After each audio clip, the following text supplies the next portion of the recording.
It's hard to estimate just how many humans die in incidents with their exotic pets, or how many more of these animals die at the hands of humans.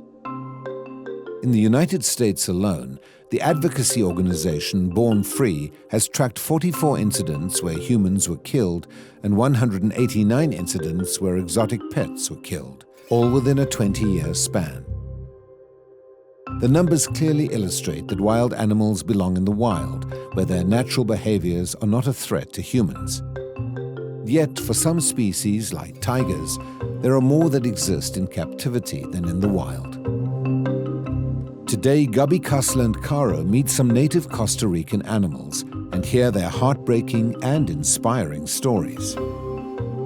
The animals in this sanctuary are not only affected by the pet trade, but also deforestation and human infrastructure.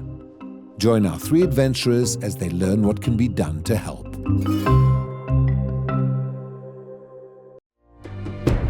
It's been a few years since we've traveled together. There's still so much yet to be discovered. Human beings can be so cruel towards so many animals. When you have the opportunity to look into their eyes, to know their stories. Animals that are rescued here can be released into the wild again, where they're really meant to live. I hope people get inspired and treat animals with more care and respect.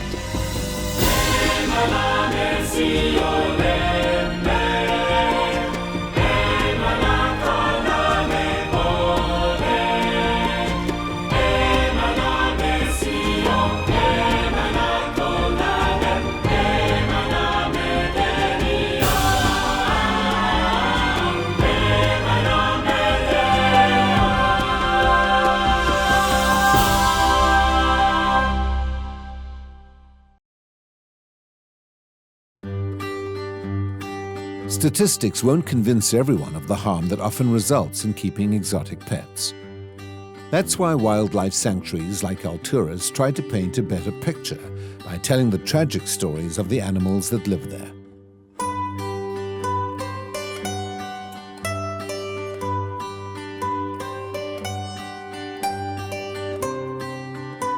This little guy here is named Rocco, and Rocco's here with us because he was severely over-domesticated. I think he thinks he's a French poodle. He's got one goal in life, and that's to curl up in your lap. Now, that's a very bad strategy for survival in the wild, and so that's why Rocco is here with us.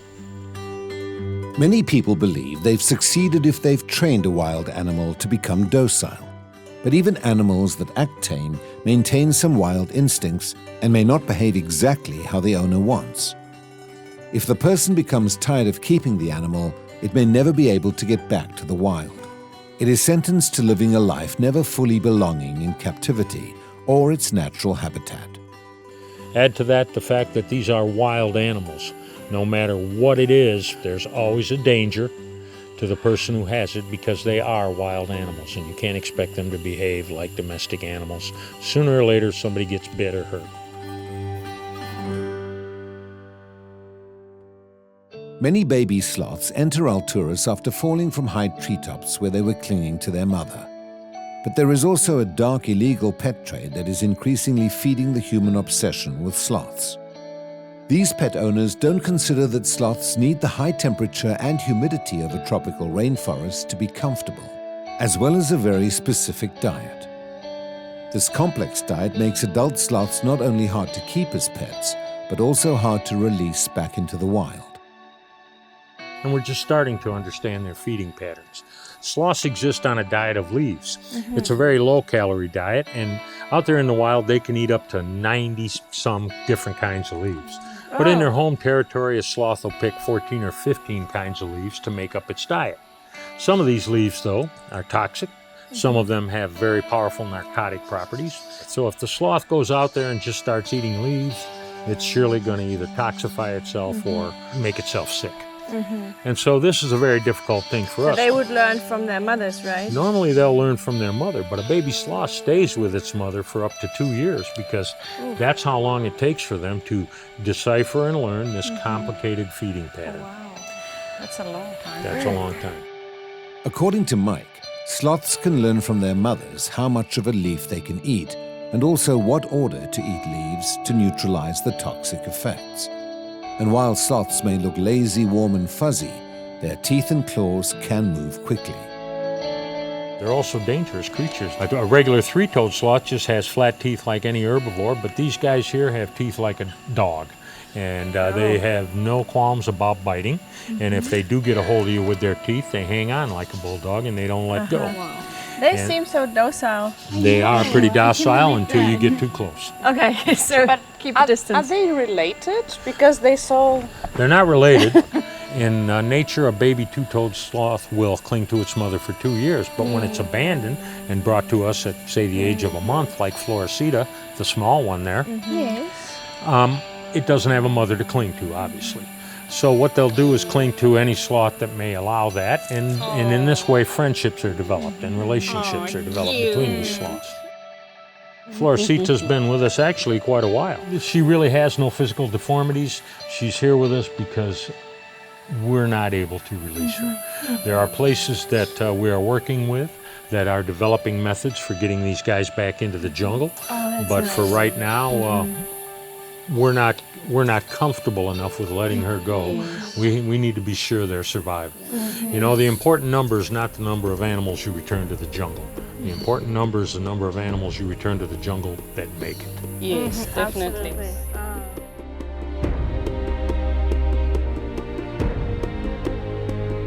I think Mike is incredible. You can see when a person is really committed to their cause. He is really into animals. He was telling us that he was a volunteer for almost 30 years. That's a lot. Working, making money to then go twice a year to a place like this. And now he has their own place, and now he's making another center for the animals that cannot be released. That is amazing. And he was telling us with like an emotional thing, telling us about how their new houses for these animals are going to be. It was amazing to know him. No matter how many animals we put back into the wild, it's only going to make a small difference. The birds and animals of the world are disappearing at a very alarming rate due to overpopulation, loss of habitat, the illegal pet trades, things like that. And even though we work very hard at putting animals back into the wild, this is like trying to fill up the ocean with a teaspoon. If the birds and animals of the world are going to be saved and be here for future generations, then it's going to have to be the young people that do it. They're going to have to get involved. They're going to have to grow up to be veterinarians and biologists and ecologists of one sort or another, because if they don't, in 100 years from now, the beautiful creatures that you see here today are going to all be gone.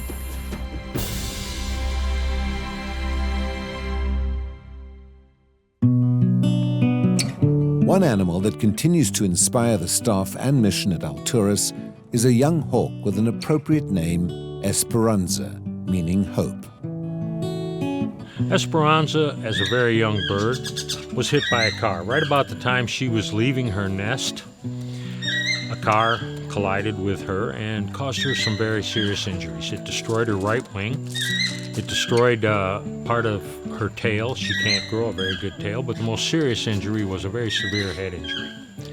When she came to us, she was unconscious, and she remained unconscious for weeks. It was as if she was in a coma, and every day we would massage food and water down her throat, and every morning there would be some new bird poop there, so we knew she was still alive, but there was no consciousness of any type there.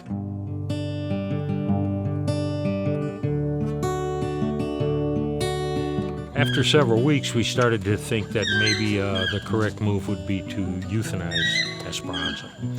Euthanization is something we don't do very often here. We don't like to do it, and nobody really wanted to do it, and we were kind of dragging our feet on it. And during this time, it was as if Esperanza heard us talking about it, because she woke up.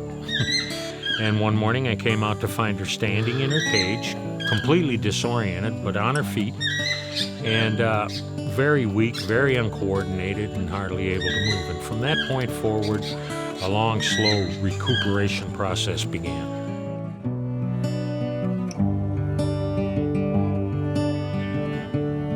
It's now been more than a year, and Esperanza is doing much better, as you can see. But she's still very uncoordinated. She will not ever be able to fly, and therefore she can never go free.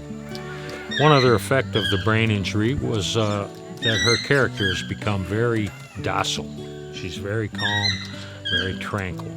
This is not normal for a bird of this type. We call her the princess of the sanctuary, and everybody here loves her. She might be the most beloved creature here.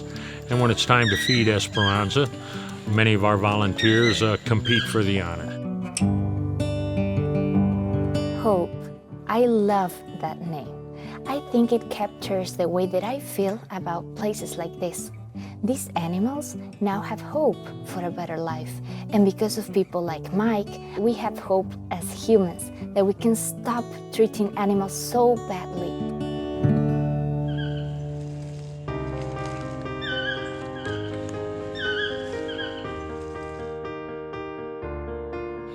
I just love happy endings.